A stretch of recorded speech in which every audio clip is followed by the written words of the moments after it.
Lo que estoy leyendo yo en el proyecto es denunciar la convención en sí, o sea, es el instrumento en sí. No es que está pretendiendo sobre la contienda, la competencia contenciosa de la Corte, sino lo que está pretendiendo es que simplemente salgamos del sistema interamericano de derechos humanos, renunciar a una convención que que regula, digamos, las acciones de los estados para que no se violen los derechos humanos de cualquier ciudadano. Conectados telefónicamente con la abogada Gloria Cano. Ella es responsable del área legal de APRODE, la Asociación Pro Derechos Humanos, y la hemos convocado para que nos dé su opinión con respecto al proyecto que ha presentado en el Congreso Renovación Popular, con el objeto de que el Perú denuncie la Convención Americana de Derechos Humanos, que es el procedimiento legal que hay que seguir para salir de la Corte Interamericana de Derechos Humanos, porque, espero que Gloria nos lo explique, nosotros hemos suscrito un tratado del que tenemos que salirnos. Gloria, buenos días, gracias por atendernos. ¿Cómo está? Muy buenos días. ¿Cómo es este procedimiento, en primer lugar? O sea, ¿qué significa ser parte de la Corte Interamericana de Derechos Humanos? ¿Cómo llegamos ahí y qué efectos tiene? ¿Qué papel cumple la Corte en relación al acceso a la justicia de los peruanos? A ver, nosotros como peruanos estamos insertos dentro de un sistema interamericano de protección a los derechos humanos, que es precisamente un sistema que está compuesto por Comisión Interamericana de Derechos Humanos y Corte Interamericana de Derechos Humanos. Todo esto está enmarcado dentro de la protección que da la Convención Americana sobre los Derechos Humanos, que rige para todos los países de América que han suscrito esta convención y que han ratificado esta convención. El Perú no solamente ha suscrito y ratificado la convención, sino también ha ratificado lo que es la contienda, que es la competencia contenciosa de la Corte Interamericana de Derechos Humanos. Es decir, la Corte, un informe de la Comisión Interamericana puede llegar hasta la Corte Interamericana y ahí procederse a una investigación para saber si el Estado es o no responsable de una determinada violación a los derechos humanos. Lo que estoy leyendo yo en el proyecto es denunciar la convención en sí, o sea, es el instrumento en sí. No es que está pretendiendo sobre la contienda, la competencia contenciosa de la Corte, sino lo que está pretendiendo es que simplemente salgamos del sistema interamericano de derechos humanos, renunciar a una convención que que regula, digamos, las acciones de los estados para que no se violen los derechos humanos de cualquier ciudadano. Entonces, el sistema, que es el último sistema al cual cualquier ciudadano puede acudir cuando la justicia de su país en materia de derechos humanos no le ha dado, no le ha servido, no ha recibido la tutela, que han violado sus derechos humanos, esa acción es la que pretende esta bancada que eliminar como parte de los derechos de cualquier ciudadano. Este procedimiento, sin embargo, no es un procedimiento simple, ¿no? O sea, digamos que el Congreso apruebe la denuncia a la Convención. La propia Convención establece procedimientos a través de los cuales uno puede denunciar, es decir, para que las eventualidades políticas, digamos, no cambien lo que debería ser una política de Estado, ¿no? Pero digamos, claro. ¿Cómo sería el procedimiento? Si la intención es salirse de la competencia de la Corte, hay todo un procedimiento que tiene que efectivamente denunciarse esa parte de la Convención, es decir, la competencia de la Corte con respecto al Perú. Y esto, hay todo un procedimiento y luego de la resolución demora un año en hacerse efectivo. Es decir, todos los casos que han sido denunciados ante la Comisión Interamericana y que están pendientes de una posible elevación a la Corte, siguen su trámite aún que el Estado haya hecho la denuncia respectiva. Lamentablemente, esta situación ha sido, digamos, una herramienta utilizada por aquellos países que violan los derechos humanos. Llámese Venezuela, ¿no? Llámese Haití, llámese Nicaragua, y lamentablemente este ejemplo lo está siguiendo esta bancada. Esta pregunta, claro, esta pregunta es importante. ¿Qué países han denunciado o se han salido del marco de la Convención de Derechos Humanos y por lo tanto del sistema de la Corte Interamericana? Por eso le digo, está ahí Venezuela, por ejemplo, está Nicaragua también, está Haití, y hay algún otro país que han hecho este tipo de denuncias negándose a cumplir los mandatos del sistema interamericano para la protección de sus ciudadanos. Y por ello es que vemos que en Nicaragua hoy en día pueden quitarle la nacionalidad a cualquier persona, pueden tomar sus bienes, pueden condenarlos en ausencia y hasta quitarles el carnet de identidad sin acceso a salud, sin acceso a ningún tipo de derechos.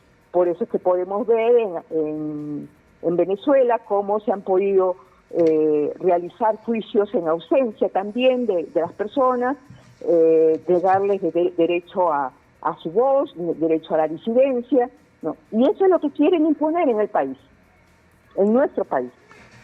Claro, es decir, que si tú eres objeto de una sentencia en última instancia en la Corte Suprema, ahí acabó cualquier esperanza de justicia si es que tú consideras que ha sido tratado sin equidad.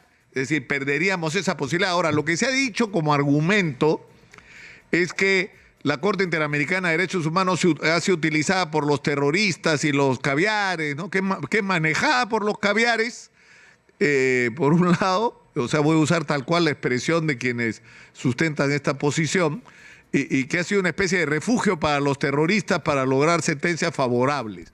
¿Esto es así o no, Gloria? No, de ninguna manera. A ver, es lamentable que representación congresal, donde hay personas que conocen del sistema, que conocen de lo que ha podido servir, porque incluso han hecho uso en algunos casos del propio sistema interamericano, traten de desinformar a la población al respecto. Toda persona que haya sido víctima o que crea ser víctima de una violación a los derechos humanos y que considere que en su país se han agotado los recursos internos, que no hay posibilidades de encontrar justicia, tienen derecho a acudir a este sistema interamericano. De hecho, la mayor cantidad de personas favorecidas en la Corte Interamericana son personas que han acudido en el ámbito laboral. Llámese trabajadores de Petroperú, trabajadores de la Municipalidad Metropolitana de Lima, o sea, hay una infinidad de casos de personas cuyos derechos laborales han sido violentados groseramente, y que el Estado se ha negado en repetidas veces a hacer poner en práctica las recomendaciones dadas por la Comisión Interamericana. De hecho, hay algunos casos que efectivamente han sido, importantes hitos cruciales en nuestro país, como por ejemplo la sentencia del caso Barros Altos. Recordemos que con la ley de amnistía se negó toda posibilidad de investigación a los casos de tortura, de ejecuciones extrajudiciales, de desaparición forzadas ocurridas en el 80 hasta el 95. Entonces, con ello trataron de que no se conociera la verdad de la intensidad y de la ensañamiento que se habían tenido con algunos pueblos durante durante el conflicto armado interno, y con ello trataron de ocultar lo que había pasado en Barrios Altos. Y por eso es que pretendieron salirse de la competencia de la Corte Interamericana. Sin embargo, el caso Barrios Altos continuó. Y la sentencia del caso Barrios Altos ha sido tan importante, no solamente para nuestro país, sino para América Latina en general, porque ha permitido conocer la verdad de lo que sucedió buscar a los responsables de aquellas matanzas que han ocurrido durante todos esos años y señalar a todos los estados que no es posible promulgar amnistías o utilizar la cosa juzgada o utilizar la prescripción para garantizarle impunidad a los violadores de derechos humanos. Ahora, con respecto a ese caso, ha habido, sin embargo, un incidente sobre el que ha llamado la atención Marieta Rivero, la hija del general Rivero Lazo. Es decir, el general Rivero Lazo estuvo preso, ya perdí la cuenta, si 9, 10 años, no sé cuántos, sin sentencia, y él fue a la Corte Interamericana de Derechos Humanos y sin embargo han pasado años de años y no logra siquiera una respuesta, en cualquier sentido, una respuesta. Entonces, eso le da la percepción a algunos de que la Corte Interamericana le da preferencia a algunos casos en contra de otros, ¿no? Pero si uno escucha los argumentos de la hija del general Rivero, es absolutamente legítimo lo que están reclamando. A ver, el general Rivero Lazo es una persona condenada. Así es. Es una persona que tiene condena por el caso Barrios Altos, Santa y Pedro Yauri. El único caso que está pendiente de juicio en el caso del señor Rivero Lazo, por lo que yo conozco, es en el caso Cantuta. No, claro, pero el reclamo del general Lazo... Porque estaba con una pero Gloria, pero el caso que era... Pero es que aclaremos, Nicolás. No, pero a lo que yo voy es a cuántos años... Él no está sin sentencia. Él tiene una no digo que no esté sin sentencia ahora, digo la cantidad de años que estuvo preso sin sentencia. Eso es algo que no puede ocurrir en ningún caso, se trate de quien se trate. Se trate de los derechos humanos de cualquier lado. O sea, la justicia debe tener ciertos parámetros que deben cumplirse para todos, y en este caso no se cumplieron. Claro, ¿cuándo fue detenido el general Rivero Lazo? La verdad no tengo la fecha exacta, ¿no? Creo que fue el 2020. 2001 me parece que fue detenido Rivero Lazo. 2001 seguro. Salto fue en el 2006.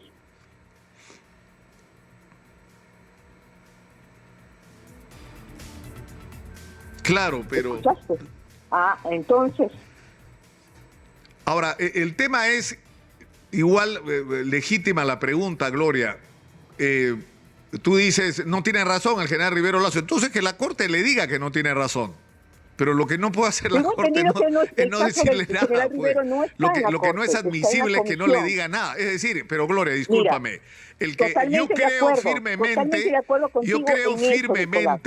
creo firmemente en la necesidad de un sistema internacional de apelación y de protección de justicia como garantía, sobre todo por las eventualidades políticas, el tener una política de Estado que garantice que si tú no estás satisfecho con lo que resuelva la justicia, tienes una instancia superior a la nacional para apelar. Me parece que eso es absolutamente legítimo y eso lo deberíamos reclamar todos, más allá de la ideología que tengas. Efectivamente. Totalmente de acuerdo contigo, Nicolás. Pero eso no nos quita, pero Gloria, eso no quita el derecho a criticar. Escúchame, Nicolás. Claro. ¿Me escuchas, Nicolás? Escúchame. Sí. Yo estoy de acuerdo contigo. Todos tenemos el derecho al plazo razonable. Claro. Y efectivamente, mira, yo tengo casos en el sistema interamericano que ya tienen, digamos, la posibilidad de pasar a la Corte, pero no se puede pasar porque el Estado peruano, la Procuraduría peruana, pide plazos tras plazos tras plazos. Yo sí le estoy insistiendo a la Comisión, oiga, aquí hay un plazo razonable. Si la Procuraduría del Estado le sigue pidiendo plazos, usted no puede seguir dándole plazos y plazos y plazos al Estado para cumplir con las recomendaciones. Lamentablemente, tenemos unos funcionarios del Estado, tenemos una política de Estado que cree que el defender el Estado es postergar y alargar los casos. Si te dan un plazo de 6 meses para contestar, pides como Estado, piden 2 y 3 y 4 prórrogas de 6 meses, de 3 meses, de 6 meses más para poder contestar. Eso es también una claro, pero eso está mal en todos los casos, Gloria. Eso está mal en todos los casos. Por eso, yo tengo, Gloria, coincido contigo. Sí, yo tengo una pregunta final. Porque, ¿qué casos relevantes está hoy en la Corte Interamericana de Derechos Humanos? Uno es este que hemos citado, el del general Rivero, que está pendiente de respuesta. No está en la Corte, está en la comisión. Está en la comisión, ya. Peor aún, ¿no? Porque está en una instancia previa, entiendo. El tema de por ejemplo, Martín Vizcarra. Martín Vizcarra está también en la Corte Interamericana. O sea, Martín Vizcarra dice que lo han inhabilitado inconstitucional e ilegalmente. Entonces se ha ido a la Corte a reclamar. A ver, yo creo que hay que ser claros. Ahí hay dos, como te digo, el sistema interamericano está compuesto de dos organismos. De la Comisión y de la Corte. Y la Corte. Tienes que pasar por la Comisión antes de llegar a la Corte. La Comisión puede declarar admisible o inadmisible un petitorio. Si declara admisible, le da un tiempo al Estado como a los peticionarios para poder argumentar y presentar pruebas para evaluarlas y presentarlas y sacar unas recomendaciones en un informe de fondo. Si ese informe de fondo con esas recomendaciones no son cumplidas, la Comisión recién lo pasa a la Corte Interamericana. ¿Qué casos hay pendientes en la Corte? De lo que yo conozco, por lo menos en el caso de APRODE, tenemos el caso de La Oroya, el caso de la contaminación ambiental en La Oroya. Tenemos algunos otros casos pendientes en la Comisión para informe de fondo. ¿Qué casos? Por ejemplo, tenemos el caso del asesinato del periodista Luis Morales, tenemos también la negación de justicia para el periodista, para la familia del periodista Jaime Ayala. Está pendiente el caso Ajomarca, porque el caso Ajomarca, si bien ha habido una sentencia interna, solo reconoce 24 de las 67 víctimas. Estemos pendientes el caso del general Jordán, que, como recordarás, él se negó a hacer uso de las armas para enfrentar una protesta en Moquegua, sí, por supuesto. Efectivamente, y lo único que recibió del Estado fue la denigración y el despido de su puesto. Hay varios casos pendientes y que tienen años también, y que efectivamente nosotros creemos profundamente que el sistema interamericano tiene que haber una modificación. Claro, ahora, yo sé que no es el caso de Perú, que es el caso de América Latina, pero tiene que haber un sistema más rápido, más eficaz. En eso estoy totalmente de acuerdo contigo, pero lo que no estoy de acuerdo es que se señalen hechos que no corresponden a la realidad.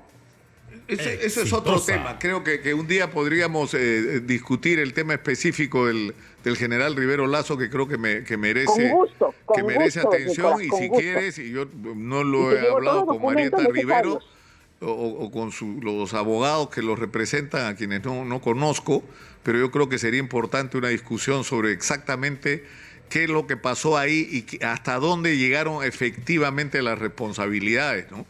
En la toma de decisiones de un hecho tan tremendo como el de Barrios Altos. Gloria, muchas gracias por atendernos. Gracias a ti. Muy buenos días.